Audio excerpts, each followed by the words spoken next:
join.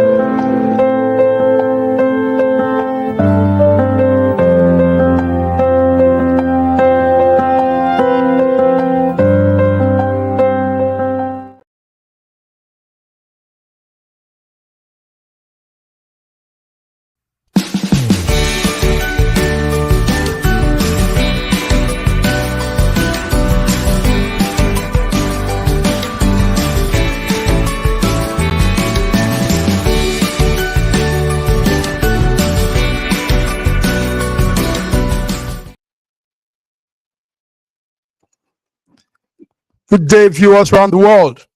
It is 9 o'clock here in Milan, Italy, and Mark Godwin Iweadua is stepping into our Monday program, Between the Lines. Between the Lines on this Monday when the world is watching the moon eclipse, the sun and the moon clashing. And I'm here to watch the eclipse too with my friends and colleagues, coordinators from different parts of the world. They will tell us how the moon is turning around in their corner in Lagos, Nigeria. We know the eclipse didn't get up to there, but Raji is there, Lagos, Nigeria. Raji, welcome.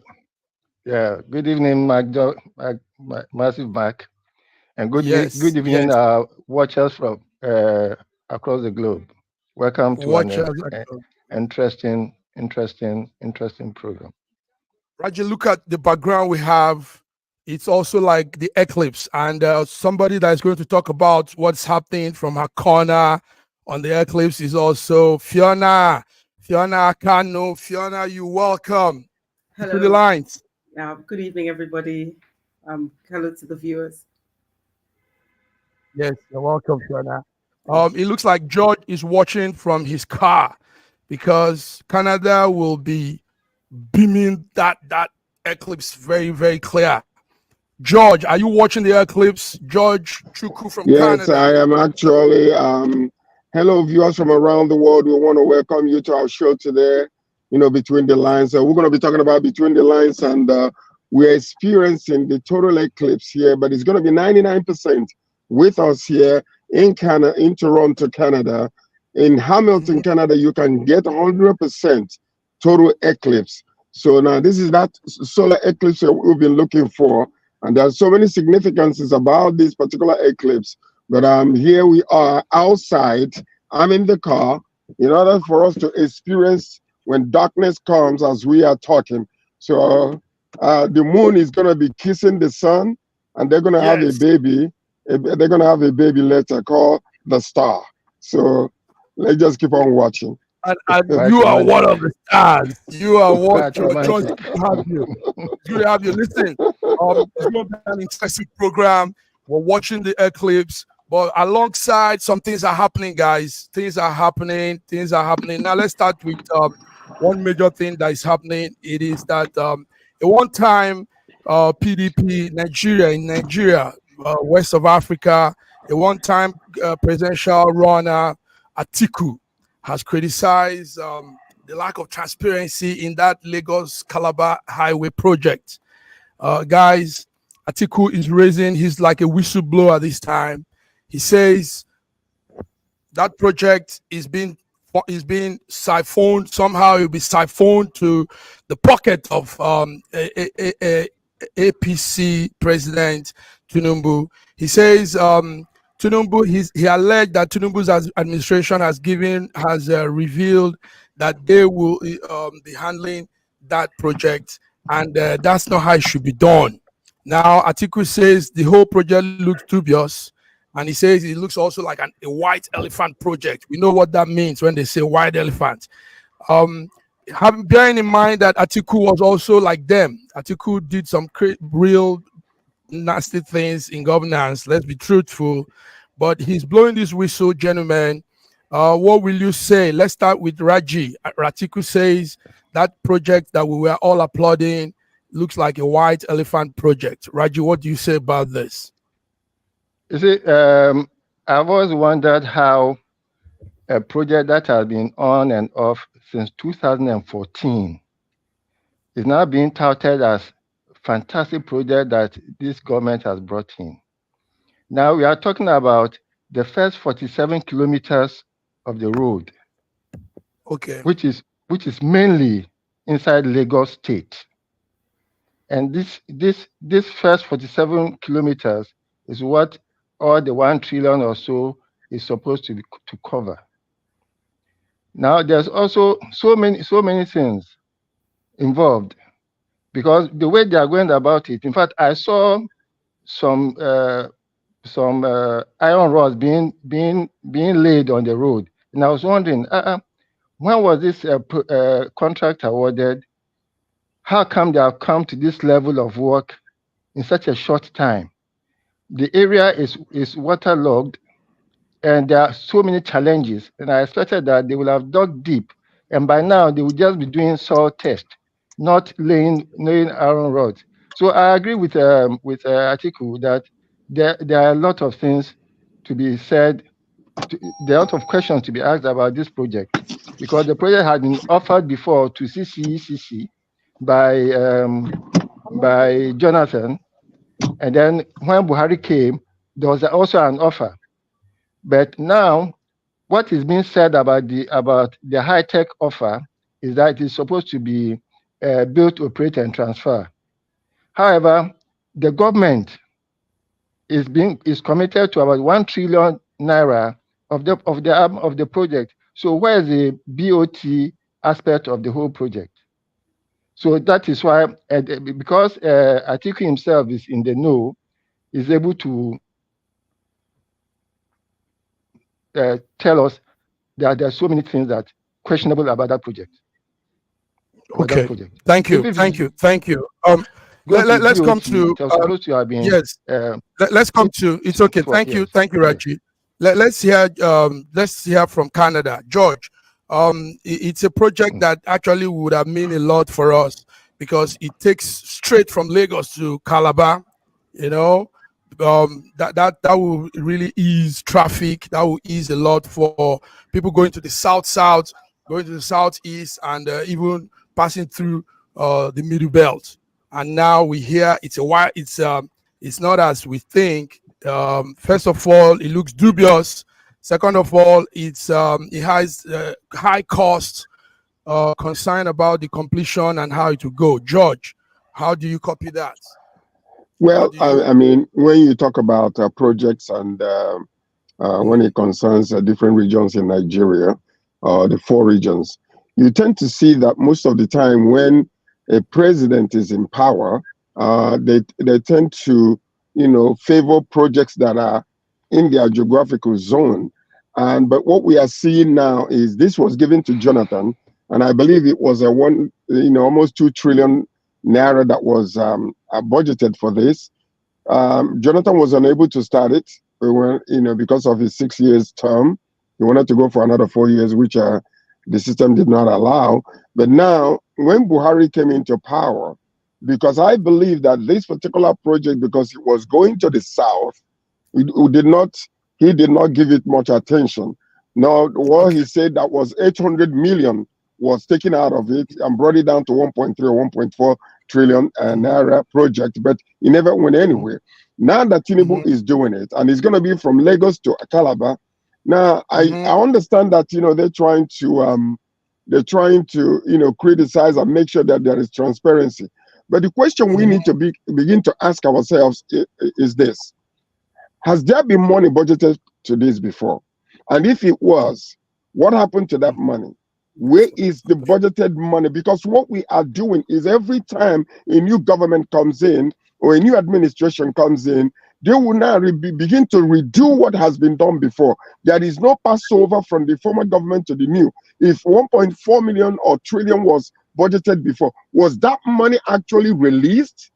Has it been used? Has any portion of that been released to anybody? See, because what we are seeing here, they might accuse Tinubu for whatever reason. This is what the opposition is supposed to do. But the question, let's go back again. During the Jonathan era, was any money released for this project from the government? Number 2, during the Buhari administration, he said that $800 million was reduced from it. Was it actually released? Was that money budgeted? Was it released to anybody? Because some of the things we are going through right now, some of these thieves that are accusing the current administration, because they know how these things work. Money could be released and put in a particular place, but because the project never started, when they start again, they don't go back over there to bring that money out. They just want the government, the new government, to budget the new money, put it in their own budgets right now. So we really need transparency in all of these. Whether it starts from Calabar to Lagos or Lagos to Calabar, it doesn't make any difference. But let's be transparent in allowing what has been done in the past. Where is it today? Are yesterday's dreams our today's necessity? That's what we need to talk about. That's what we need to talk about. Before we continue the talking, I want to welcome Godwin Ibe. Dr. Godwin, you're welcome. That's the chairman of Nigerian community in Russia. Dr. Godwin, how are you? Fine. Thank you so much for having me. Thank you, viewers, for tuning in. And I am privileged to catch up with the conversation. I heard something about Lagos to Calabar. I didn't fully get that. What Lagos to Calabar? Okay. What exactly? Yes, the rail. The railway. Okay, I thought we were talking about power. Can I come in, Mark? Okay. Yes, but before you come in, can I come in, Mark? Let's first. Yes. Let's get from UK. Let's hear UK. You come in. Let's hear UK talk on this. You take note. It's not a rail. It's a highway. It's a roadway. Not a rail. It contains a rail line. Okay, it contains rail line. Contains a rail line. Yes. The part that we're talking that is being focused on is this part where the Chinese civil engineering construction says they've been given $11.1 billion dollars, and it's a 3-year plan, and they say it might stall because of situation surrounding it. UK, Fiona, are you following this whole story? What do you have on this, Fiona? Yes, I am. I think I align with what the gentlemen that have spoken previously have said. The important thing for me would be to understand, really, in the first instance, has any money that has supposed to be set aside for this project, the two last administrations,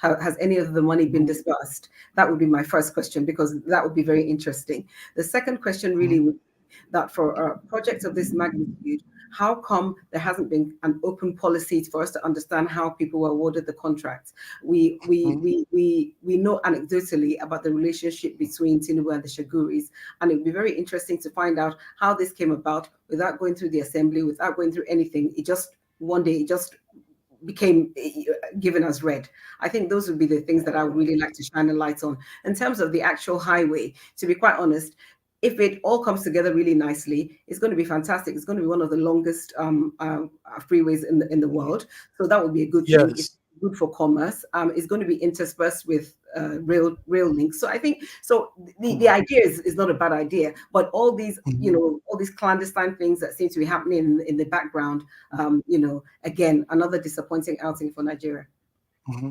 Yes, clandestine indeed. Godwin, I hope you're hearing that. Godwin, today's major focus will also be on the watching the eclipse and all that. Russia, are you guys watching that? You can see our background has the effect of the eclipse. Is Russia following up also on that? Does that affect your atmosphere? No.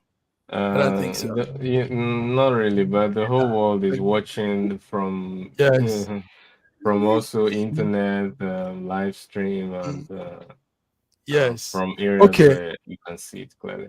You can see. Okay, guys. So that's it.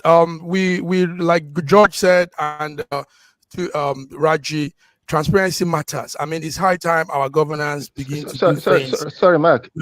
Just go ahead. Just a point. Okay. The first award was to CCECC. The first award was to CCECC in 2014. This current award is to high tech. There are two completely different companies. And then initially it was assumed that it was going to be a BOT, in which case the government did not have to put in any money. But now from Umahi, we hear that the project will cost about 1.something trillion, and that they have probably been able to make arrangement for the payment. But you see, what we are talking about is why Atiku thinks it may end up as a white elephant project. Is that all that we are talking about now is the 47 kilometers of the road that is entirely within Lagos State. And then on the route of that, or this 47 kilometers, is more than $100 million project of the landmark recreation center. Yes. Which is now threatened with demolition. You see, and that this road is not just a recent development. It has been in planning for years. For years, supposed to be part of the Trans-West African route that comes from Ghana through Benin Republic to Togo, up the way to Cameroon. Most of those countries on the other side have finished their own part of the road until it enters Nigeria, where there's confusion. Yes. So it is not Nigeria where there's confusion. Yeah. Can you imagine? Enters Nigeria where there's okay, gentlemen. Let's put that on hold. We're monitoring this. It's good. Our man Atiku has now become a whistleblower. It's good. He's raising this alarm, and our eyes are on this now. Our eyes on this. Tinubu, Ministry of Work, all of you guys were watching. We can't be doing this to ourselves and keep doing it generations to come. I mean, it's time. It's time to get things right. So we are saying, as a team here, SSM, federal government, get that road project done right. No ambiguous, no elephant, anything. Let's just do the right thing. No mago. No mago. Gentlemen, let's come to another story again that looks crazy. Lagos court orders the remand of Emefiele. This is coming also this morning in our breaking news. The Emefiele, we all know, is the CBN boss. He says he will be remanded till next adjourned date, which is Thursday, April 11th, when the court will give his ruling on bail. Take note of those words. They will be giving ruling on bail. Godwin, with all the hard work this man committed, we're still talking on bail. We're still saying all this. Why not we just own up and do what is necessary? Godwin, what's happening here? I recall that he pleaded not guilty, and he hasn't admitted guilt. It's still, let's call them still allegations. He's innocent until proven guilty. We give him that presumption of innocence, as every person who has not been convicted should have.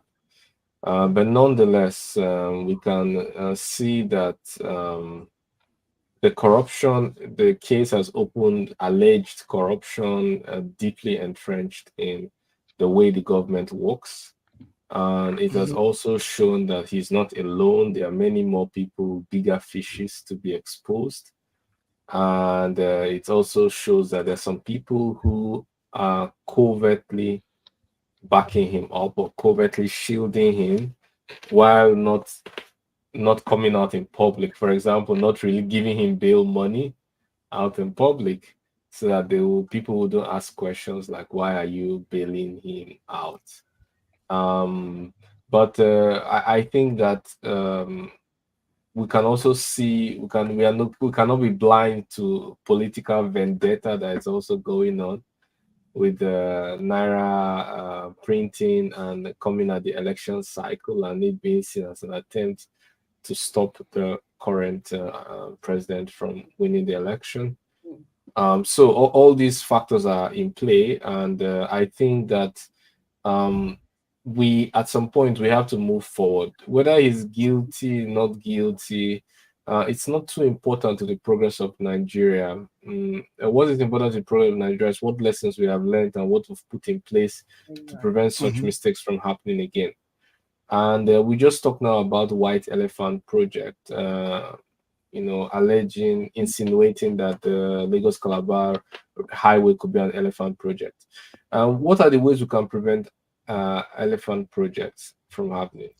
by not just having a realistic plan, first of all, having a real plan that is realizable, has a time frame, what you call a smart plan, yes, measurable, and has a specific time frame, and at the same time having points in that plan where we can check Review. for compliance, how far, what progress, and we know when to say we have failed and to cut off the project. There's some projects that will be cut off when only when due to political change of administration or change of priorities of the government, and not due to checking if the project still complies with the goals set, the measurable goals in specific time frame.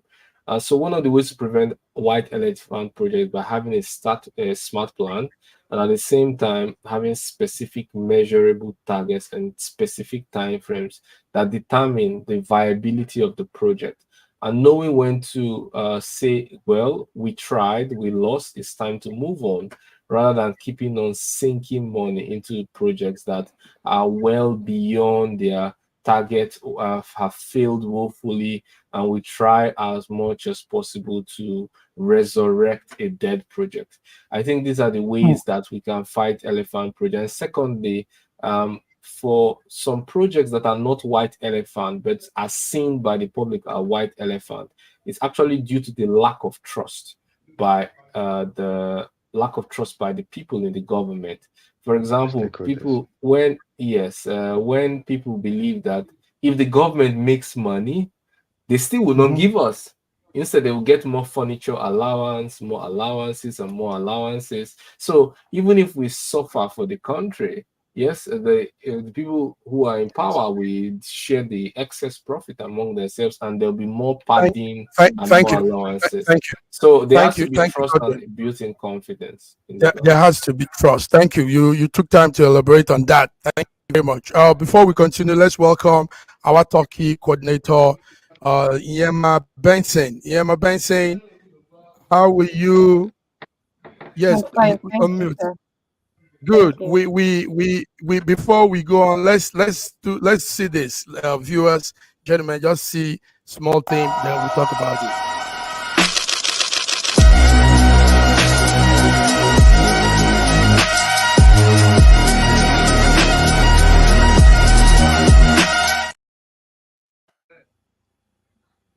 Sneak peek to what happened on Saturday, and on Saturday, SSM also beamed that to the world.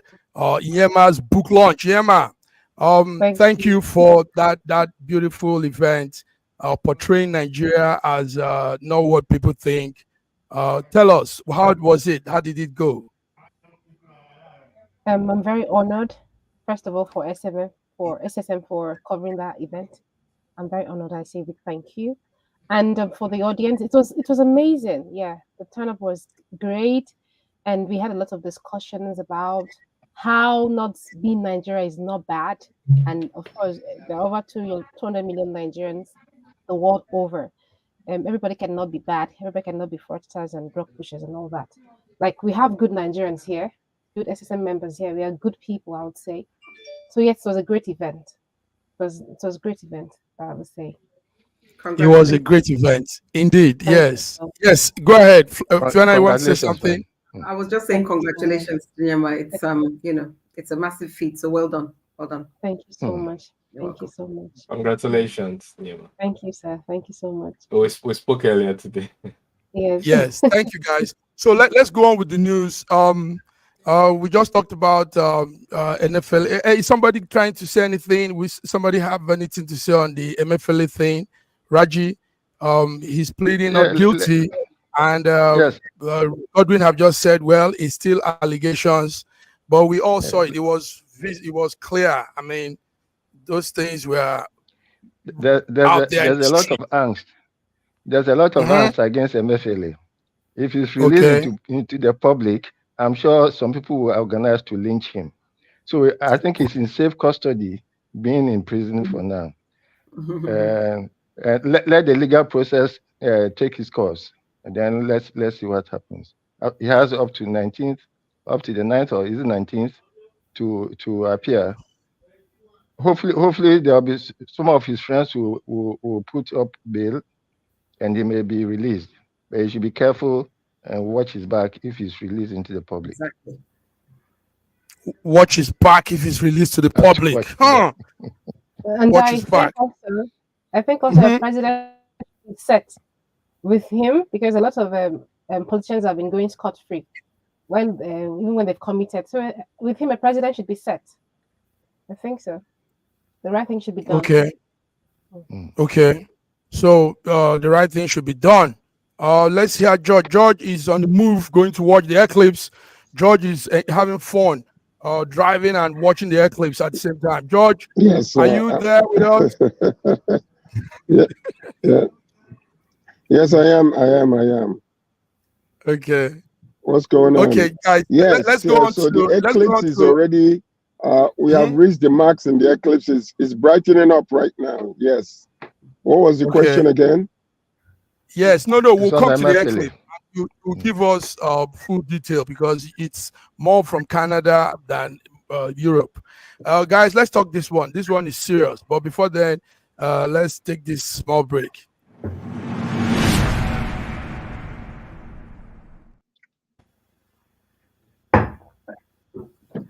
Guys, it is Peter Obi's advocacy. Peter Obi is advocating that electricity be subsidized for the left privileged Nigerians, and this is coming at a very important time, because first of all, electricity is not adequate. It's not well supplied, and now they are adding more tariff to it.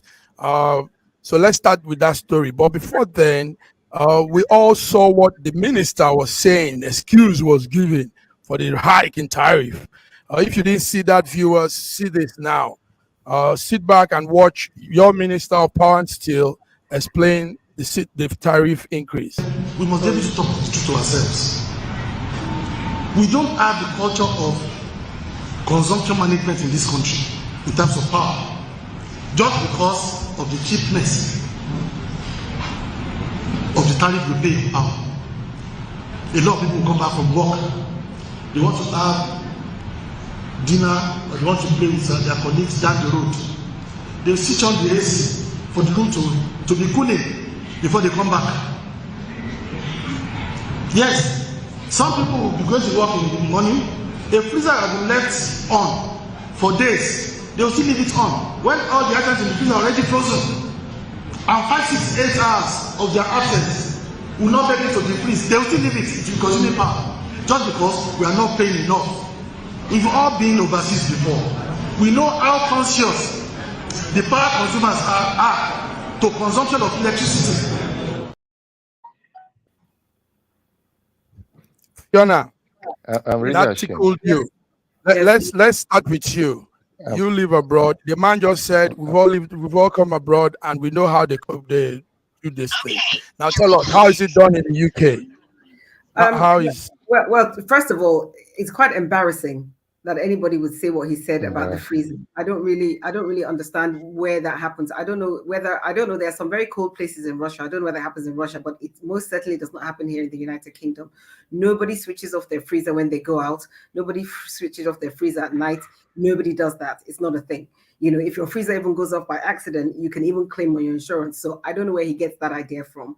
What we do have in the United Kingdom and in many places in Europe and probably across, the civilized countries in the world is where the electricity companies give a lower tariff at certain times of the day, weekend, night, etc., so that when the grid isn't really under maximum pressure, you can choose to do your high volume things, high capacity things like maybe doing your washing, etc., at those times. So that's how the power companies here do things like load shedding and stuff like that. So I don't know where he gets the idea that in other countries that people switch off their freezers for some strange reason and go out. That's not something. I've never heard of that practice before. I mean, I'm very, very, very, very willing and happy for someone to tell me that that's the practice that they have in their own household or in their own country, but I don't know anybody that does that. I've never heard. This is my first time at my grown age of hearing anything like that. I've never heard it before. So that's what happens here. Thank you very much. You just said it. That's what happens in your place. George, are you with us? Yes, the eclipse is getting you so excited. Yes, I am with you. I am with you. Number one, listen to this. I'm glad that Fiona actually mentioned some of these things. But also, I wanted to comment a little bit about the former governor of Central Bank, Godwin Emefiele, and what has been going on. What you're seeing right there is nothing but the crooks that work with him that are trying to silence the man, whether we like it or not. Yeah, we're not saying that he's innocent, but we also know that there were many people that he worked with where money was being siphoned and he was approving it for them. And these are the people that don't want him to come out and talk. Now let's deal with the situation regarding what we are, the topic we are talking about, the tariffs. What we have actually seen is the kakistocratic type of government that we are experiencing, where you put people that are not experienced to come and govern us. He's talking about people turning in their freezers and all that kind of stuff to excuse the fact that since this administration started, they have not cared anything about the main people that are concerned. That is the population. Everything is tripled. The gas prices are tripled. Whatever you can think about, the food prices, everything is tripled. Now, they did not consider that when they wanted to just bring 300% increase in this tariff. That is part of that is part of this thing that they are talking about, what we have been discussing regarding, what you call using poverty to weaponize and put people in such a place where they are going to, if you give them a drop of water or a drop of crumb, they will be jumping up and down. So this is exactly what you are seeing, and they are practicing it and they are doing it. So, the man that is talking, maybe he's not gone anywhere. I don't even know where he's getting all that kind of nonsense from, but it doesn't even make any sense. What we are saying is, even if you're going to make a good rule, think about the effects you're going to have on people. Tinubu jumped on the podium when he was being inaugurated, stopped, the fuel subsidy, not thinking about the consequences. And this is still happening up until now. These people need to wake up and realize what is happening in Nigeria, that people are dying and they are increasing everything, like triple. They need to be careful, because what is happening in Niger, Guinea, and all the rest of the places, if it happens in Nigeria, we're going to be in a very serious situation. That's all we can say. It's not going to happen. So can I just keep on saying that is not going to happen. Something that Sir George said. So George, you said something which I just want to just address quickly. You said, something about, this is what happens when you pick people that don't know anything about. I have to stand on that particular statement. I don't even think he's the minister of power or something. I don't think under any umbrella, even somebody that's just casually walking the street with no qualifications at all, I don't think anybody would tell anybody that's a wise idea to be switching off their freezer. So this is not even about, this is just, I don't want to call it stupidity because I don't want to be rude, but I've never heard anything so ludicrous in all my life. So it's not even about not being fit for purpose. He's just not, as a person, as somebody that one would even want to share space with. I just don't even understand what he's doing in that post. I'm sorry. I know that's going to offend some people, but it's just what I see, because I don't see how a minister, anything, can be telling people off their freezer. It's ridiculous. He was a deputy. He was a deputy director at the central bank. He supposedly made the first class in accountancy. Okay. I can't understand. I'm really ashamed. Crazy. That he does not understand that. He does not understand that the freezer has a thermostat, and therefore it doesn't consume power all the time. There's a thermostat in the freezer in every cooling electrical item. Even there's a temperature, there's a thermostat, and it cuts off at that point. You're going too far, sir. Yes. That's too deep. That's too technical. Let's go as a layman that doesn't know anything. Yeah, it was 36 degrees last week in Lagos. I'm trying to imagine if any crazy person switches off their freezer, what happens to their food in 3 hours? And what will happen? It's ridiculous. Okay, just scandalous. Sorry to interrupt you, but let me come from another angle. Let me try to play the devil's advocate and in this particular situation. Obviously he misspoke, and he was trying to highlight something which is true, but it was mischaracterized. That's, I mean, he spoke wrongly. Yeah, his delivery was poor and terrible, without taste. But he was trying to highlight economy, how we do not value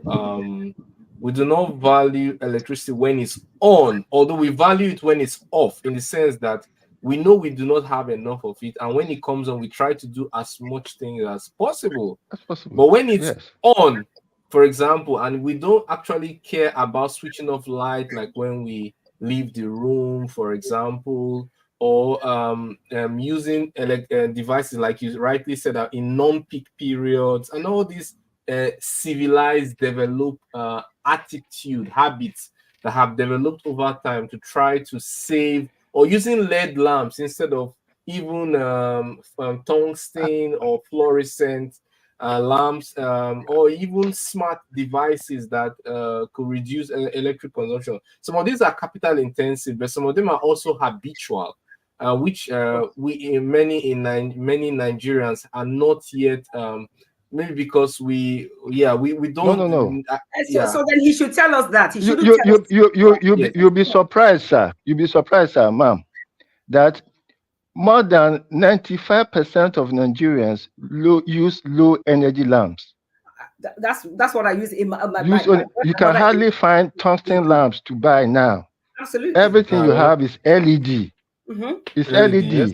Yeah, in my family home. It's LED. Everything. You will know better. You will know better. You know, my view of electricity is a little. My view of lamp and maybe is a little bit outdated, right? Maybe now, maybe most people are using LED lamps. Yeah, you might be right. That's not. But I believe from a historical perspective, he's speaking about the habit. For example, while I was in Nigeria, it wasn't a thing to like switch off light when you leave a room. Yeah, it wasn't really a thing, but I know some members of my family were kind of like my dad, for example, was really cautious about energy consumption just because he didn't like waste. But even then, we didn't see why he's so particular about switching the light when we leave the room.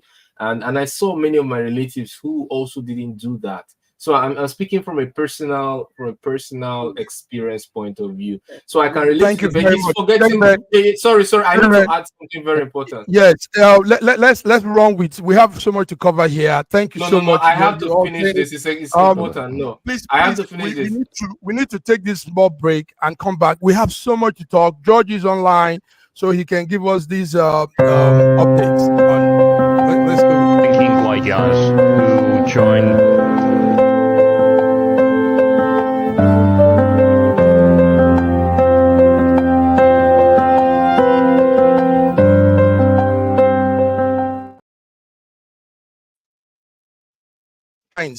Between the lines, Monday starter, Monday update. Let's look into some other news again. A lot's happening. Then we'll round it up with the Eclipse thing so that George can give us update from his end. This morning something nice happened. We call it historical. You know, we're trying to also project our country in a very good light. So when we see some things, we want to talk about it. The young lady called Nubi Pelumi just finished a groundbreaking journey from London to Lagos, and she was met with her family, the Lagos State government, and some big officials. And we feel like it's a noble thing to talk about because it's always some very crazy stories they say about us. But Nubi Pelumi has put up something nice. She made it, even though she had some hitches during the journey. The journey took her from England to France, to Spain, to Morocco. She went through the desert. She went by road with her car. She drove through Mauritania, Senegal, Gambia, Sierra Leone, Liberia, Mali, Burkina Faso, Ghana, Togo, Benin, and finally she made it to Lagos. Gentlemen, let's clap for Nubi. Let's do this. Come on, everybody. Let's Let's make her know that we appreciate this. We are a diaspora like her too, and yes, some people might say this doesn't have any much impact. I mean, but I mean, it sets a pace for yes, some nice things for young girls, black girls, African ladies, and all that. Fiona, tell us, Nubi Pelumi making this historic journey. Okay. What do you say, Fiona? And Yema would tell us her own part too. I mean, you know, it's cute, it's nice, it's whatever. It's, you know, congratulations to her. You know, it's a journey, it's a surgeon, but I mean, that's all I have to say. Congratulations to her. You know, don't get me wrong. I mean, I don't know what prompted her to decide to do that.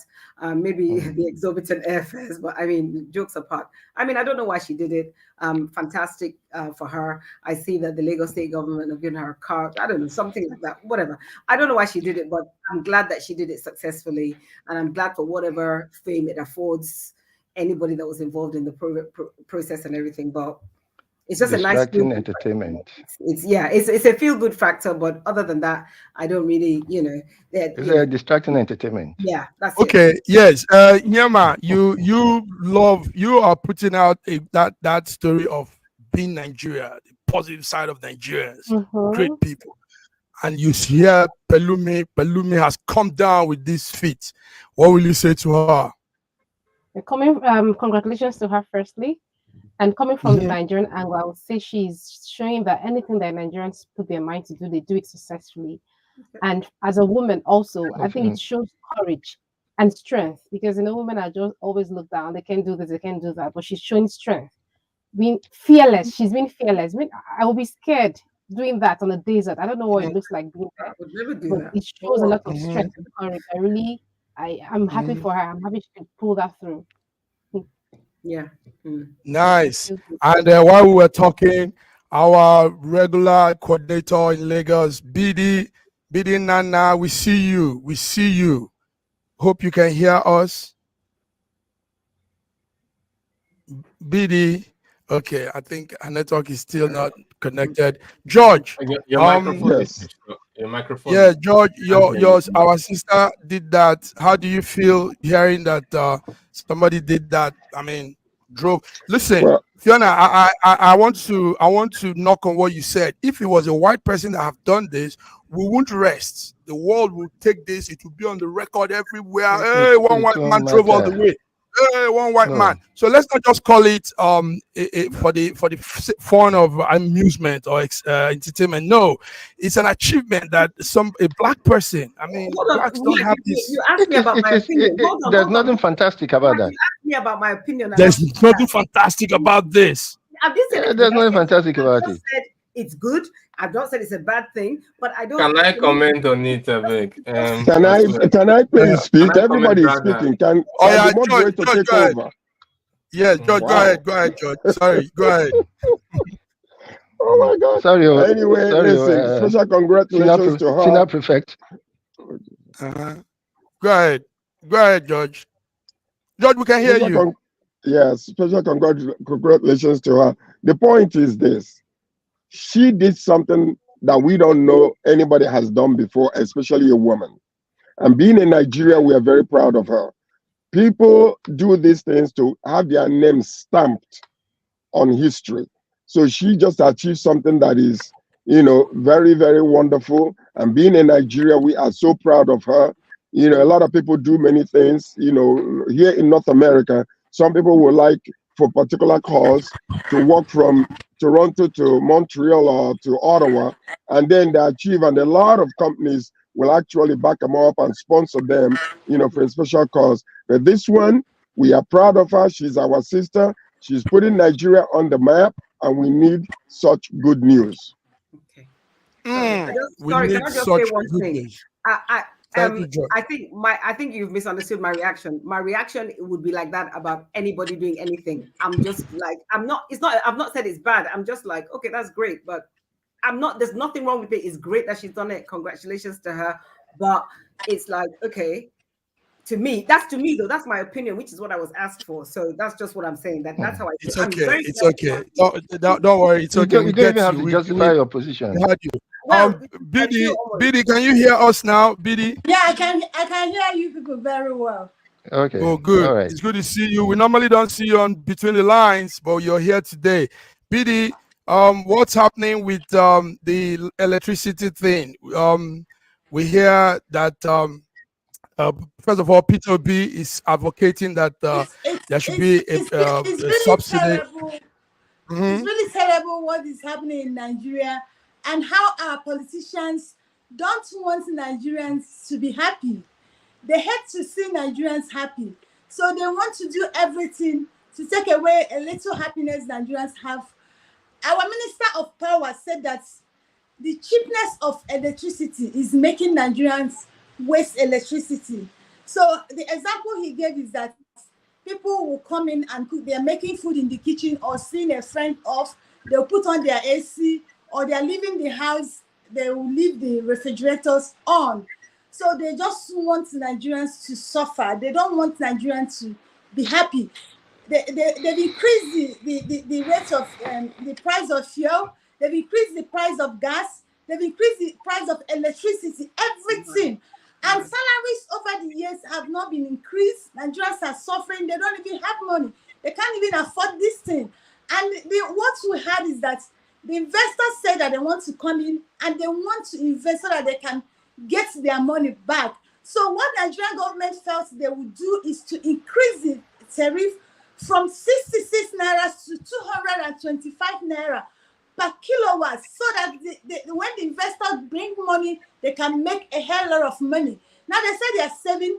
You're saving in fuel, you're saving in electricity, you're saving in gas.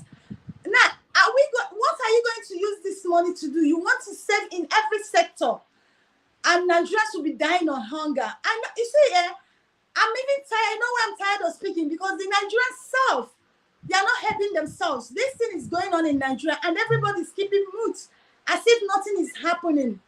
I think we ourselves, we should look inward and ask ourselves problem if we are okay, because we have a serious problem.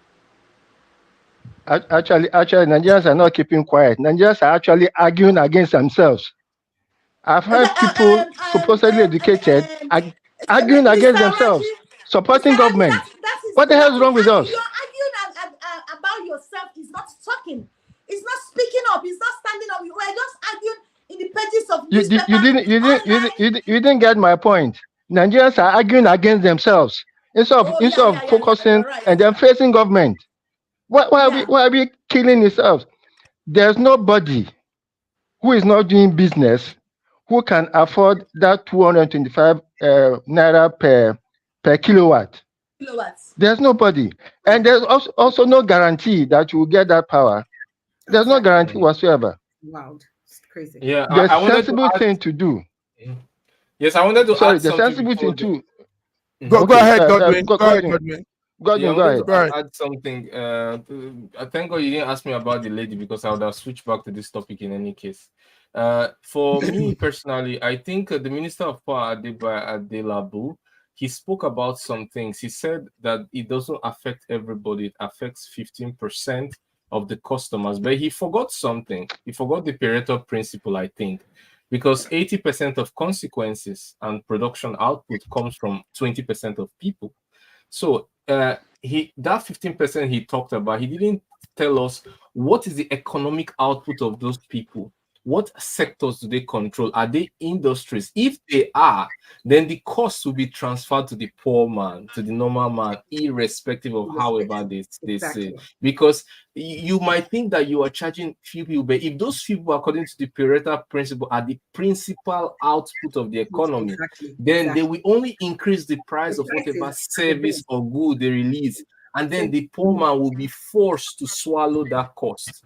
So I think this is where he missed. Also, he talked about service level agreement of 20 to 24%.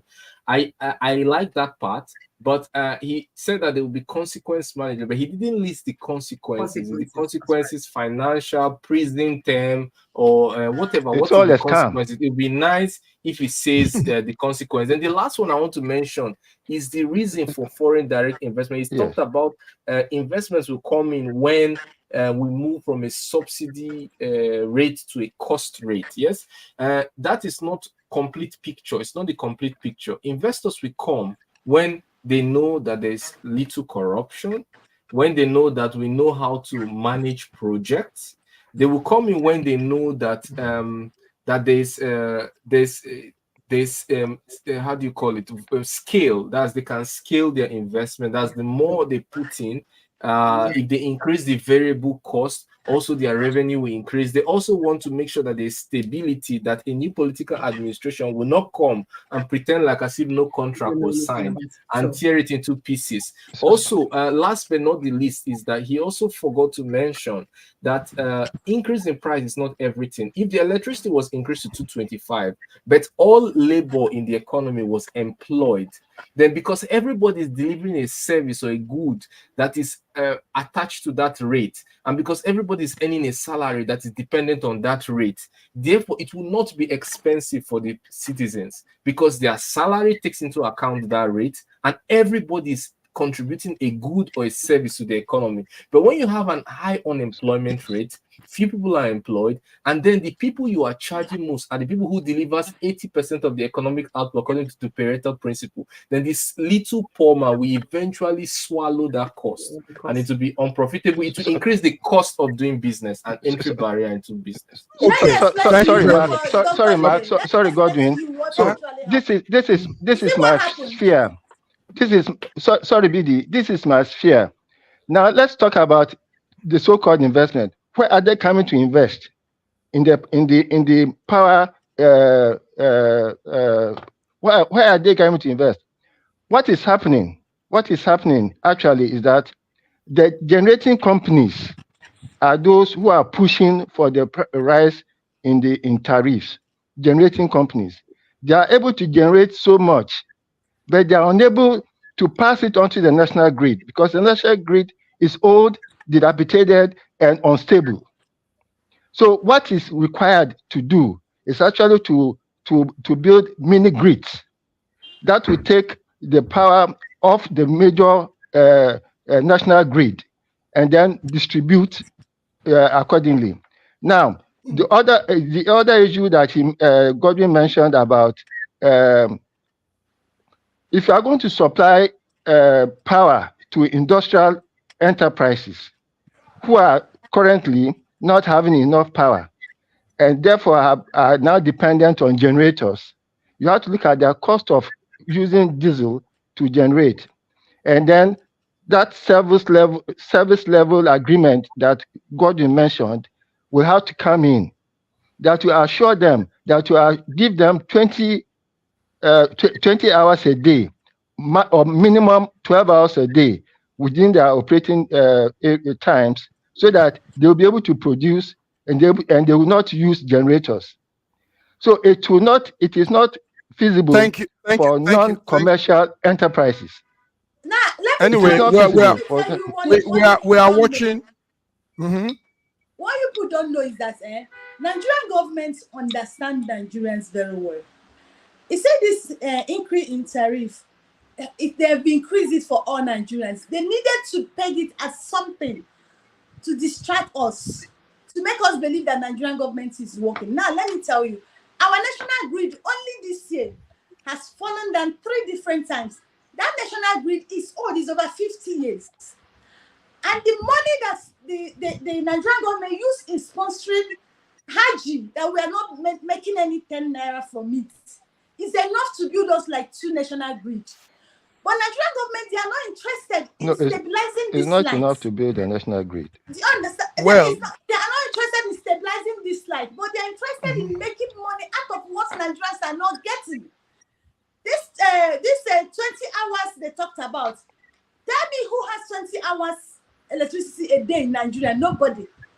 Do you understand? So they just wanted to peg this thing somewhere to distract Nigerians, to make them say, oh, it's not for us. Whereas not knowing that the people that are going to pay this thing is the poor Nigerians. It is coming to all of us. Okay, gentlemen, it is coming to all of us. We are watching that very serious issue there. Thank God some people are adding their mouth to it. Peter B has said, listen, they should do the right thing and subsidize for the poor. And we stand with Peter Obi on that statement and say government should really do the right thing. Gentlemen, let's talk something that sounds a little bit off, but it's also serious. All the way from the United States. George, I hope you're there. Oklahoma executed a double murderer, one Michael Smith, in its first execution in so many years now. The Attorney General says justice has been served. You know, the man committed double murder in 2002. Now, why we're bringing this up is also because our country is experiencing some very gruesome things, but we hear of Boko Haram members, for example, being conscripted, being enlisted back into the army. People that have done some real terrible things treated lightly, and this gives room for more of such occurrences. So, gentlemen, let's talk. George, tell us, what do you know about the guy that was Michael Smith? Well, he's been on death row for a little bit, and then they just eliminated him now. Well, you see, and I know you compared this to what is happening in our country, Nigeria, in regards to, the atrocities that are being committed by the terrorists acts, and then yet on top of that, they're being. What you have to understand is, not every state in America has a death sentence. Only a handful of them. But they also, when people are on death row, they are given the fair opportunity to go through series of trying to get themselves off, or whatever the case might be. It is costing the state a lot of money to house them and to feed them. But sometimes what just happened does take place, where they will be eliminated, or after everything is exhausted, they can put a date for their death. Now, when it comes back to Nigeria, which is my interest in, actually, we're talking about Boko Haram and how they're enlisting them. What you have to really understand is that the Northerners do not consider what the Boko Haram is doing as a sin or what. I think they consider it part of their own culture. That is the reason why. No, seriously, you will not understand this. A lot of people will laugh when I'm saying it, but to them, the only reason why they frown at it, when people are talking about it, is because of what is embedded inwardly. This is an innate thing with them. This is their character, so they don't think it's a bad thing for them. That's why they can kill as many people as possible, and they will just house them. Within them, they will just make arrangements to bring these people out again, put them somewhere. Look at the Chibok girls. Some of those terrorists are married to these people and being housed and fed by the government. Can you just imagine that? So, when you compare what is happening outside of Nigeria and what is really happening in Nigeria, between the North and the South, then that's when you will come to say, this is just a joke, because that's the way they think. What justification would you have for somebody who is considered a terrorist, kill people, maim people, kidnap people, but you want to bring them in? You put them in prison for a few days, and then you bring them out. How come the Southerners are not being, rehabilitated? How come Nnamdi Kanu is not being rehabilitated? How come anybody else? Look at what's happening in Delta State. Look at what is going on there. How many people have died? Men and women that are living in the bushes up until today. And you're talking Nigeria. That place is a joke. Until we want to be a nation, that is the only time all of us can sit under one constitution, under one law, under a fair ground where application of the law will spread across the place. Up until then, this is a joke of a country. We're not there yet. I'm sorry. Okay, George. Thank you for your very passionate talk. We just got the signal that we can go 10 minutes more. Minutes. Okay. Yes, the network. Can I add something to what? Sorry. Let's have everybody talk. Nyema, you've been sitting quiet. How is it? How do you see this? That our country, you live in Turkey, and going home sometime, I know you probably say, hi, how will it be? The roads, the movement. I mean, you don't want to get caught up with all of those situations.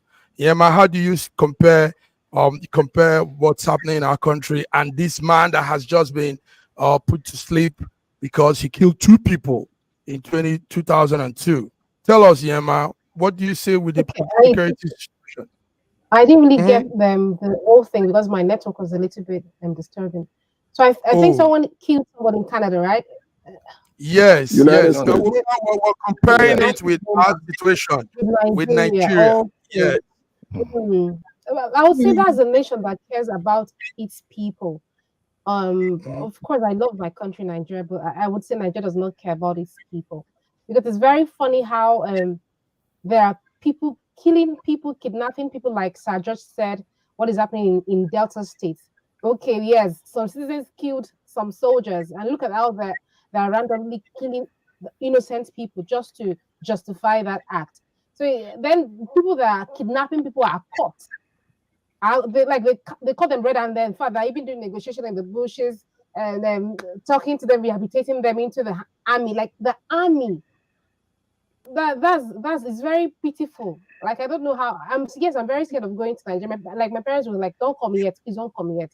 So it's making it's pitiful actually. So if Nigeria really cares for its people, I think they should not be sending Boko Harams into the army. It doesn't speak good of Nigeria. It's like the government is working with these people. That's how it seems. It seems like the government has a hand in what is happening with the Boko Haram and everything. So that's how it looks. So it's straight up from EMI. Yes, Yinka, you were going to say something. Yes, yes. You see, when you look at the history of the Nigerian army, even the coat of arms is a coat of arms that was on the flag of the Fulani army. The same inscriptions that is on it. So talking about the army, and I can assure you that most of the rank and file, the people that really carry guns, communicate in Hausa. You can be a general from anywhere in the country, especially from the south. You don't carry gun. It is the rank and file that carry guns, and they communicate in Hausa. We are in a very, very serious situation. I was going to add to what George said about rehabilitation and all those things. There was a kidnapping kingpin from Taraba State who had killed policemen, who had killed soldiers, who was arrested and put in jail.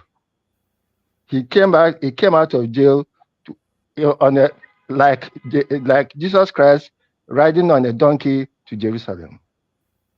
It was triumphant entry. He said essentially now he came in triumphant entry into his village. Were there went palm to meet leaves? There weren't palm leaves, but there was jubilation. There were no palm leaves, but the women were throwing themselves at him. You know, it is sad. Heroes welcome. We actually have two countries, and those two countries are actually divided. Have what do I call natural laws borders, and different natural borders defined by the rivers Benue and Niger. Okay. Those who are thank you, Reggie. Yes. Thank you, Reggie. Now let's come to one of the main topics for today. George, we hope you're there. Guys, today is it's an important thing for them, for the world. You know, there are this group of people called sky watchers. So the sky watchers are watching the sky, and these are some of the things we need to know about the total solar eclipse that we're talking about. The total solar eclipse, like George said earlier, occurs when the moon passes through the earth and the sun, completely blocking the sun's face. And when this happens, there's an eclipse. Now, most parts of the world will be seeing this, but like in Europe, where they'll be watching is France. France is seeing it now. UK is seeing it. Is that correct, Fiona? But Canada is seeing it big time. Okay, so let's start with Fiona. Fiona, what are they seeing there? What did they see? I can't see anything. Came out of it. I can't see anything where I am. Everywhere is pitch black now. So I kept my blind open in my lounge to see if I could see anything, but alas, there's nothing happening. I can't see anything in the sky, so I don't have anything to report from here. But I think there are other places in the United Kingdom that are seeing things, but not here. Yes, the United Kingdom, not of it should be seeing some things, you know. So anyway, George is going to tell us. George, have you seen anything yet? Any? Yes, we have actually seen everything.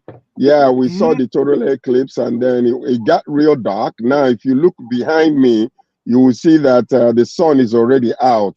So it lasted for about 4 minutes, and a few seconds, and then we had the total eclipse, and it was dark all over.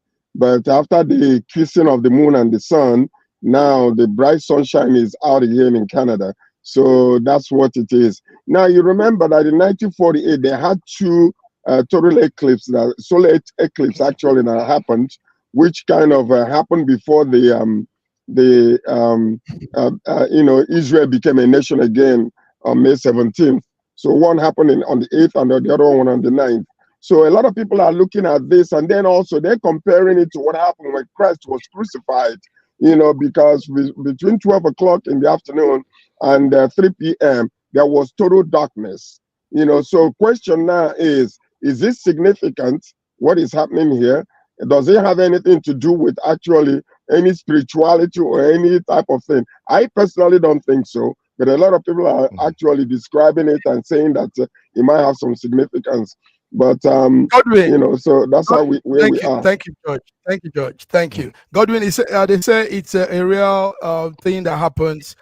Scientists say they will be able to gather some valuable data from this whole thing, and it will have some strange effect on animal behavior and even human behavior.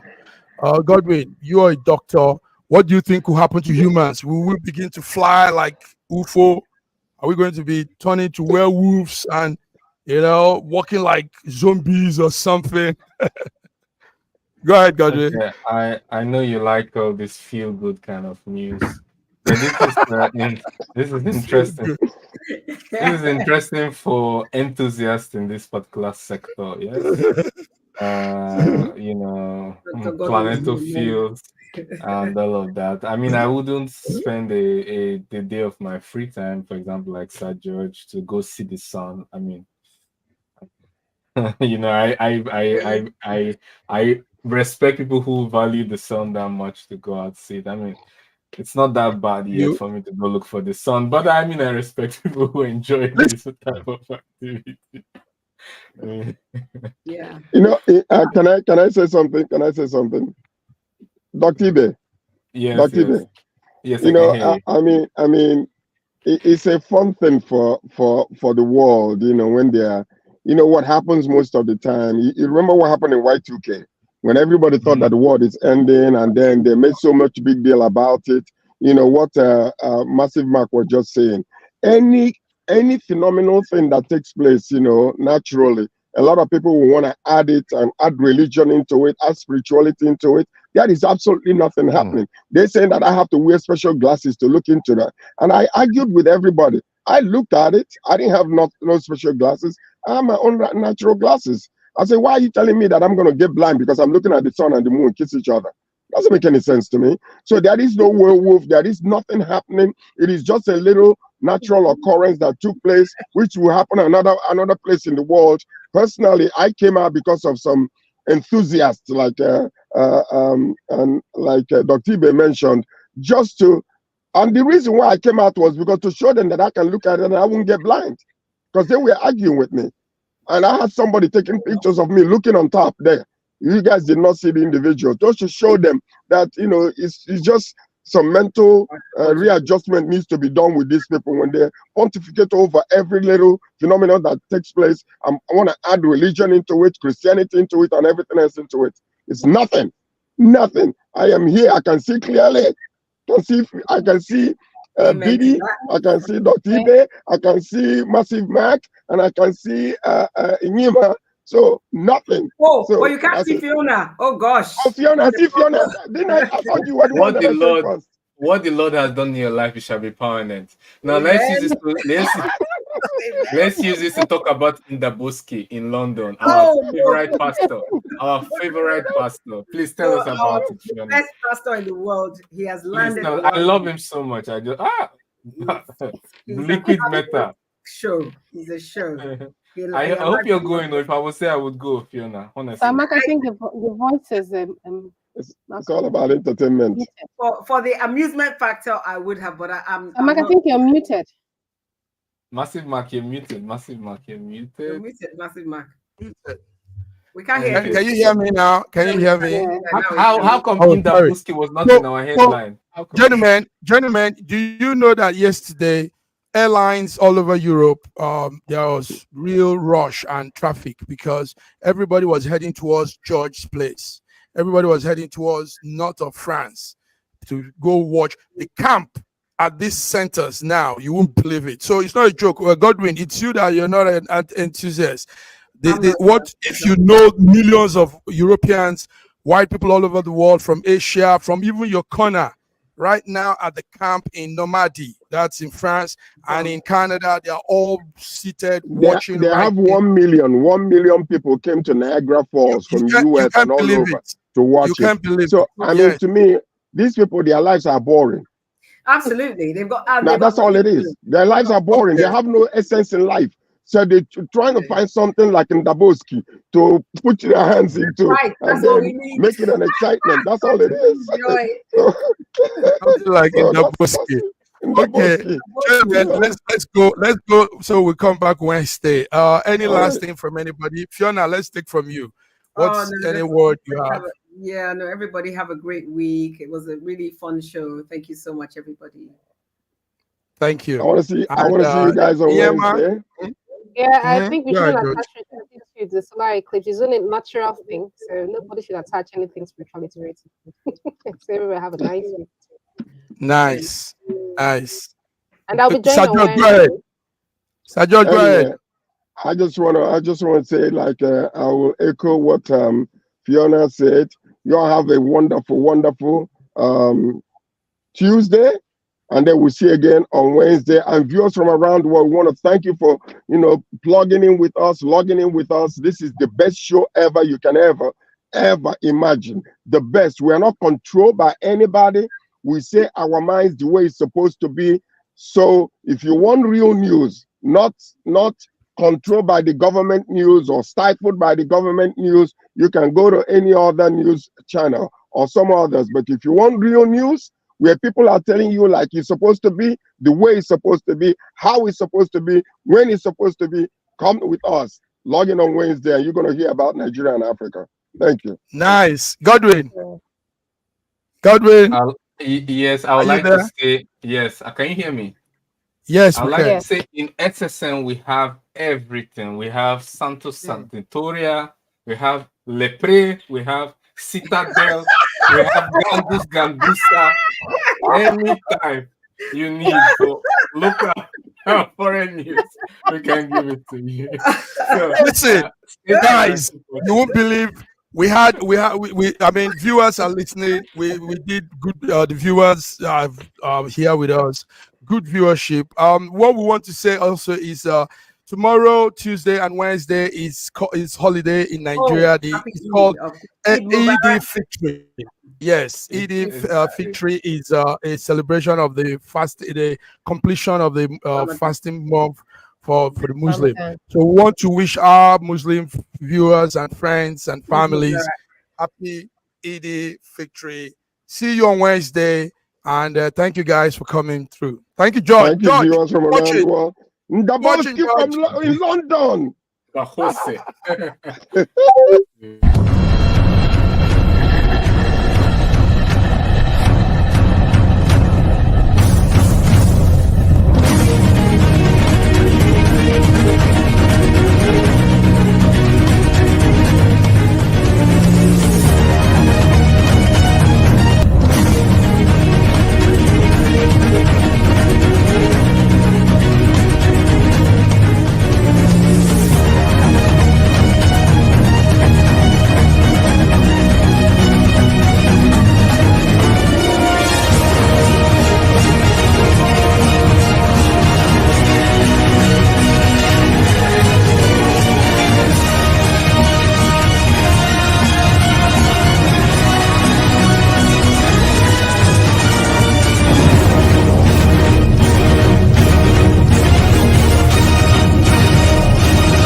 join